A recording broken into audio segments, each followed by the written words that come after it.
The field of 76? You've got to be kidding me.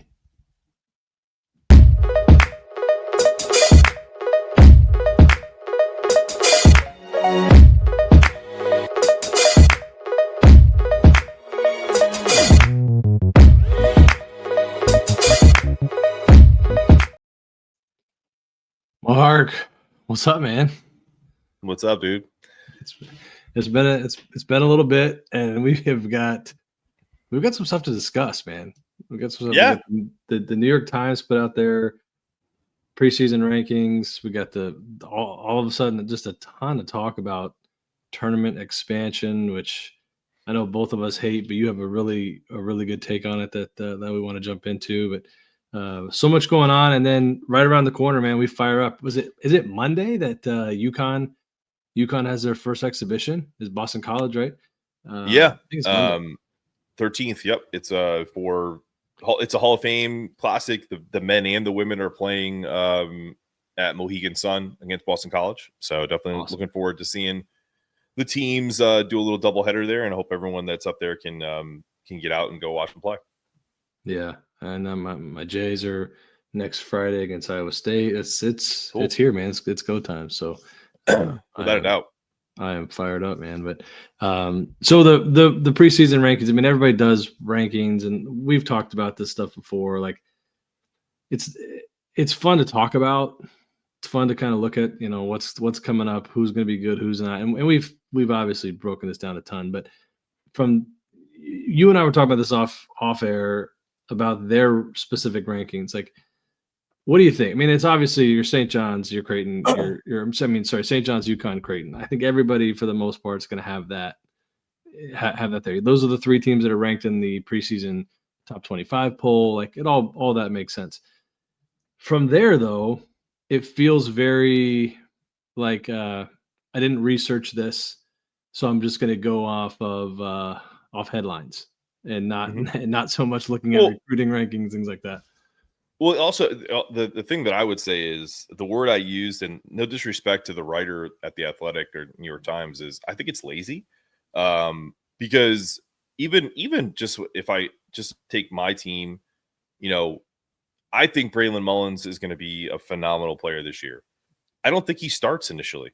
I just don't. Like, everyone's putting him in the starting lineup, and they're negating the fact that you have a guy like Jalen Stewart, who's been there for coming up on his third year and has shown flashes of greatness and shown a little bit of mediocrity. But if there's one thing that Dan is loyal. And unless you are Steph Castle, unless you are Liam McNeely, and I think Braylon's close to that. I don't think he actually is one of those types of players yet. I think he can be, and I think he will be. I think by January, I think people are going to feel it. Like, by the time he gets to the Big East regular season, I think Jay Stu gets the initial call. Does that stick? Probably not. I think because Braylon is that dude. But just stuff like that, like, that's frustrating. And then you look at and UConn fans will hate me for this, but I don't think you can put UConn 1 in this list. I think St. John's has to be 1. Like, you just look at, even if you go by their preseason, projected starters, you got a kid like Dylan Darling, who averaged 20 points a game at Idaho State. You got Ian Jackson, who, when he played, I think, over 40 minutes or over 35 minutes, he averaged almost 18 points a game for North Carolina. Isaiah Sellers from Stanford, a 14-point scorer, but was a 45% three-point shooter. Zuby Ejiofor, Dylan Mitchell, who is a freak athlete that's going to be off their bench at Cincinnati. From Cincinnati. And then you don't even mention Josan Sainon, who averaged 12 points a game at Arizona State. So I think that when we start to kind of do these stupid rankings, the frustration I have is there's just not as deep a dive as there should be. And then I'll give your Creighton team a ton of pub. Even if you just talk about the fact that they got Iowa's basically two best players in Owen Freeman and Josh Dix, how does that not elevate them to higher rankings in the preseason AP polls and coaches poll? And then you have a kid in Nick Graves, who played at a mid-major in Charlotte, but not really, because it's the American, and averaged almost 18 points a game, and is going to be a guy that people go, wow, who's this kid? Where'd he come from? Yeah. Well, you're not really paying attention. That's my biggest issue, is that it's kind of slotting teams where you think they're going to be just based off of past reputation. versus like looking at the players they brought in. And I'm going to let you get in here because this is a topic that you talk about all the time. Like having Marquette at 4, I think is not where they're going to be. I think Marquette's going to take, I love Marquette. You know that. I love Shaka. I love his culture. But I think his lack of using the transfer portal is going to really knock them down a peg, and it's going to show. Yeah. I that was the one for me that was the head scratcher. The UConn, I get it because of all of what they return. And I think that it's easy when you're writing these preseason rankings to look at who's back. And I mean, they're returning really good players. So like I think you could argue it. I personally still would give the edge to St. John's. But that's fine. I think that one's okay with me. But yeah, the Marquette flip a coin there. Yeah, the Marquette one's tough because to me they lose a lot, and then they're bringing in good players, but unknown players and players that have never played Big East basketball. Let alone college basketball, but Big East basketball or high major basketball, and to think that you're just going to be able to pencil them in at 4 just because Shaka's there. Like, okay, I mean, credit to Shaka because he still gets a lot of that the benefit of the doubt. But when you go look at what Providence and Georgetown did in the portal, right? I just don't see how you can look at that team versus Marquette's team and go, this team is going to be better. It doesn't make sense. I actually have Marquette in mind. I think at 6, and and a lot of that is just because of the transfer portal stuff. And I just believe in being older and the experience factor playing in. I also always think these polls are fascinating because you look at it like, what are they now, or is it what are they gonna be? What are they gonna finish at? And so that's an interesting part too, because I think you could make the argument from Marquette of, well, maybe by the end of the season they're the 4th best team. Okay, I could maybe buy into that a little bit more.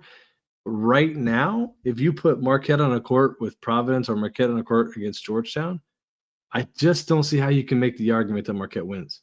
And I agree with you. And look, let's take Providence, right? You get Jason Edwards, who played at Vanderbilt. He's a graduate in his 5th year. Jalen Sellers is in his graduate year at UCF. Duncan Powell is in his graduate year, played at Georgia Tech. Those are guys right there that are going to give you 40, 50 points a game right there. And then you add a guy like Corey Floyd, who played with Providence and is a senior. Oswin, or I can't say his last name. I'm not even going to try. The sophomore big. And you have Daquan Davis, who played at Florida State off your bench, and Jameer Jones, who and Ryan Mela, who's the European player that averaged 6 and 6 for them on the bench. That team is severely underrated. And again, to me, that's why the list is lazy. And you just, I mean, then we roll up to, if I scroll up to this projected starters of Marquette, their highest points per game starter.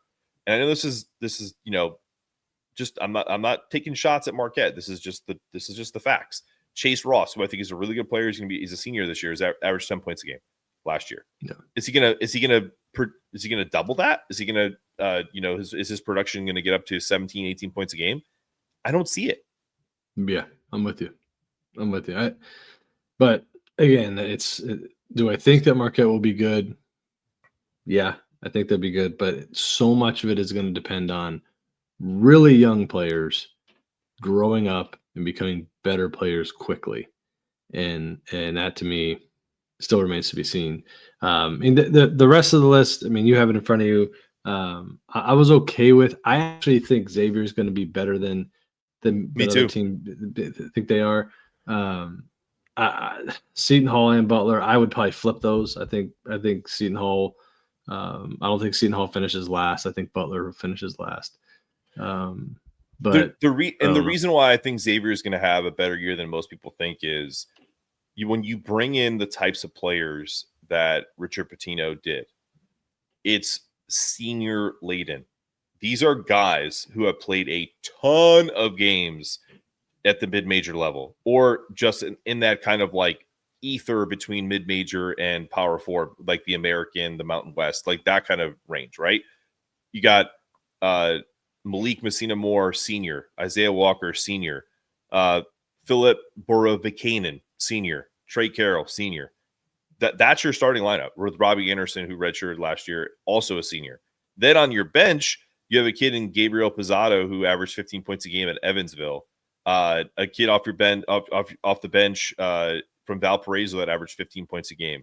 Another kid off the bench from North Dakota that averaged 14 points a game. Mm-hmm. You just can't negate the fact that these players played at like these are high level Division I players. This isn't bringing in little baby freshmen and expecting them to just kind of like blossom over the year. Like these are grown men that are going to come in with a chip on their shoulder. Like, hey, I probably should have been in the Big East 2 years ago. And I don't think people give that enough credit. And it's just the reality. Like these players want to be on this stage. Yeah. And that's part of, for me, you look at the recruiting, like you take a team like a Villanova, who I think we both think Coach Willard can coach ball, and Villanova is still a premier program in terms of the aura around the program. So they'll be back. But because of the timing, when Coach Willard got there and had a chance to look at the roster and build the roster, that's why if you look at a lot of my rankings, I like Xavier's team better than I like Villanova's team. And I'm in the minority. I get that, but a lot of that is for that reason, because of the guys they brought in. Now Villanova's got a couple injury bugs already, so we're going to see kind of how that shakes. But I actually think Xavier will be better than Villanova anyways, besides that. So it's interesting. I like again these preseason polls are fun. We're going to start to see here over the next 3-4 weeks, like, what have these teams been able to add in the transfer portal? Do they fit? We didn't even bring up DePaul. DePaul's another one that I think is going to be good. And Casey, I have to mention this too, and because I don't want the writer to think that I'm like really taking shots here, but like the lazy part of this is, especially like you go to Villanova, you got Devin Askew in as a projected starter. He's out indefinitely. Like that's just stuff you got to know. And like also, Bryce Lindsey is a 13 points per game scorer from James Madison. I think Caden Lewis is going to be a phenomenal player. I don't think there's any way in hell, unless he is absolutely dominating at practice, that Bryce Lindsey isn't in the starting lineup and Caden Lewis gets big time minutes as time goes on. Maybe I'm wrong about that. Maybe he's an absolute stud. We'll see. But like the only thing with that though is when you're recruiting premier players like that with those kind of names, I give the edge there just because of how'd you get them? One, you paid them, right? But then two, it was a battle in terms of recruiting. I give the edge to that player in that situation, just because I think the staff is going to feel an obligation to start them, especially in this kind of year where really like there's nothing to lose, but they don't have to win right away. They want to build, and kind of restore that program. So I kind of get that. I know what you're saying. Like if you look again back to my other comparison, put them on the court together, who's the better player? Right now it might be Lindsey, but I don't know. I still think Lewis starts, but we don't know, and we're gonna find out. We're gonna find out real soon. You were a coach. If these guys get paid to win, they don't get paid to make their recruits happy. Winning is the ultimate deal. But again, agreed. However, don't underestimate what deals they made in the background. Oh, I agree. I agree with that. And I think your insight into that stuff has been great. Like to understand, how kids come to different spots and play. But I do think that you gotta, of course. But like, here's the thing, if Kevin Willard has the convictions that I hope he does, because I hope all these coaches feel this way. Right. You play the best players. You don't play the players that just because you paid them the most money. Agreed. But again, the variable is now every single one of these players has an agent. Guarantee you, I don't even have to look it up. Guarantee you, Caden Lewis's agent is a bigger deal than Lindsey. Bryce Lindsey.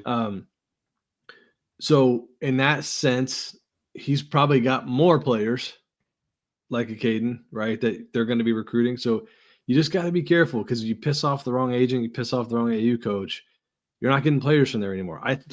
Again, we're getting off the the topic here, but with No, it's part of Villanova, it. if you go back and you look at their roster, their staff, they kept Ashley Howard. Okay, Yep.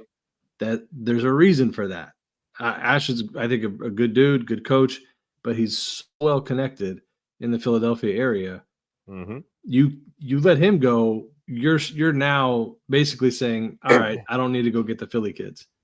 So there's strategy in all those things, and so I think you have to always kind of factor that in. Like, you just don't know what was said in the background, what was promised. And now, again, if it's an NCAA tournament game, it's maybe a different story. But coming out of the gate, preseason games and non-conference games, I don't know. My guess is the cadence starts, but who knows? We're gonna find out. Speaking of NCAA tournament games, the Field of 76 just has a ring to it, doesn't it? Well, I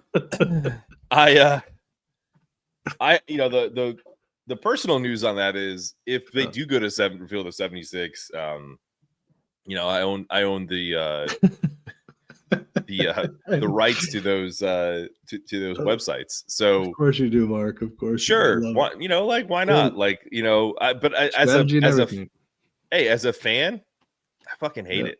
I'll just be honest, man. Like, I think it's stupid. But here, and then someone would say, well, then why did you, buy those domains? Because never underestimate the greed of college athletics, the greed of essentially businesses to squeeze the absolutely soul of college basketball out of fans. What we just talked about keeping agents happy and players is the exact same reason why we would go to an expansion when no fan is for it. I think we have one person at our network that will remain nameless that was just like, well, I don't have a problem with it. You're in the minority. Like, most people have a strong visceral reaction to this, including our friend John Rothstein, who hopefully someday will come on our show. Please, John. My thing about the idea of expansion is the mid-major programs that are absolutely essentially feeding major programs their players are the ones who get destroyed by this. So I don't want to hear about there's more access. Seth Davis, bro, you become so obtuse with how you talk about this. It is beyond me, because there is not a analyst alive outside of you that is like, hey, this is going to be great because it's going to give more access to players, more games. Nobody watches the first four anyway. Why do you want to watch mediocre opening round games against teams that shouldn't be in the NCAA tournament so that we can then finally get to what everyone knows, which is the real Field of 64-68? That's really what it is. It's just stupid. It just is. Yeah, I'm with you. I hate it, and I hate the argument that it's going to be better for the mid majors, and no, it's not. And it's like anything else. It's a money thing. I get that, but I can tell you, and I'm obviously a diehard basketball fan. College basketball is my favorite, and I don't get excited. I do not, unless I have a friend coaching. I don't get excited for the opening round. And when you look at like what could potentially happen, here's the thing. I don't. This is where the NCAA as an entity versus like media and like any news, anytime people are talking about you, it's a good thing, and I understand that. But that's part of the fun of the tournament before it was expanded, was like, who's going to get left out? Who's going to be the team that feels like they deserve to be in and have all the metrics, and they put up they leave the team out and they put all the metrics up and compare them, and you're like, okay, well, this team should be in. All those things are fun to talk about, and they're fun to like, dissect. When you start adding teams like this, it becomes less and less fun, because the answer is, who cares? Because no matter who you let in, it's not a team that is deserving of playing in the NCAA tournament. It's not a team that's played their way in. You're going to end up getting the, 7th, 8th Big East team. As much as we love the Big East and would love that for the Big East financially, it's not fun. Like it just isn't. And then again, you can make the argument, well, it's going to be good for the mid-major teams. Look, again, I'm a college basketball guy. I love mid-major basketball. I still don't think that's fun. Like, I want to see Right. the premier mid-major teams, the premier low major teams in this tournament that can actually go and make some noise and knock somebody off. I don't want to see the third place team from the Colonial because they had a good year, right? Like that's never going to happen though. So for sure. For sure. But I'm saying if that were to cut, like if that worked out to where they're saying, it's going to help the mid majors. Sorry, no I don't need 8 Missouri Valley teams. Like, no. Well, the thing is you're not going to get it because this is Rocco Miller, who before he's become kind of I think he's on Field of 68 now and doing some other stuff. Rocco's my guy. He's a bracketologist. Go check him out, bracketeer.org. He posted under the proposed, like what is expected to pass. The NCAA is leaning towards a model that places the 12 lowest automatic qualifiers into the opening round, along with the last 12 at-large selections as part of this 70-16 proposal. So that would mean tough league champs play early. So like this, if this was last year, it would be UNC Wilmington, Montana, Robert Morris, Wofford. This is from 58 to 68, 57 to 68. These are the teams. Wilmington, Montana, Robert Morris, Wofford, Omaha, Bryant, Norfolk State, SIUE, American, Mount St. Mary's, Alabama State, and St. Francis. And then they'd play against the first 4 out. And then again, likely 4 other. They don't vote past that. Like once the committee has those teams, they don't go, hey, and the last 4 like bracketologists do. So there's like a projection of it. It would have been West Virginia, Indiana, Ohio State, Boise State. And I think there was another one that said it would be Cincinnati. I forget. There's like 2 other teams that are in that mix. So like, again, you're getting all of the mid-majors would have to play against also high majors. So essentially you're bumping these potential upsets from these automatic qualifying teams.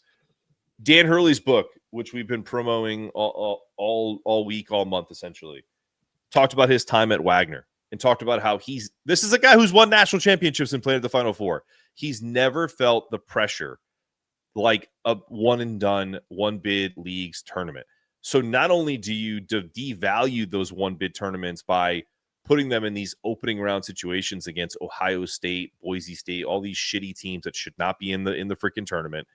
You don't even give them the opportunity to get that first round win against like a 2 versus 15 or a 14 versus a 3. There's another barrier. Why do we want to do this? I'm telling you, as someone that's likely going to profit from how stupid this is, that you shouldn't do it. The field of76.com should lay dormant for years. Don't let me monetize that. It's so dumb. It's the dumbest idea. It's more dumb than this first 4. It just is. The first 4 we've dealt with for years. Leave it. Just move on. Yeah. No, I agree. And I this going in another direction, but I think eventually you're going to have 2 tournaments anyways.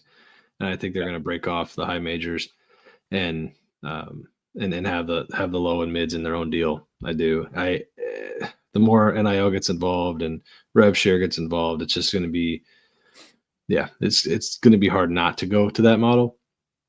But until then, please don't go to 76. I'm with you. I can't stand it. So, but well, hey, Mark, it's good catching up again. Let's hope over this next couple of weeks we see some good things coming out of our teams.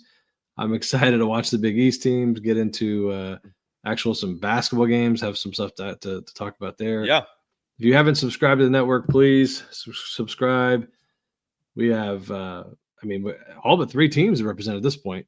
So We're growing. We have other shows. We're just going to continue to grow. We do a lot of crossover episodes. We'll have multiple teams represented on the same episode. We've got new shows loading with Matt and Brian doing a PTI style show, which we like. It's really interesting and fun to talk about. Our Xavier show is still kind of launching. We've got another one of those kind of coming soon. So a lot of great things happening on the network. check it out, subscribe, like, share, do it all. And as always, we appreciate you watching.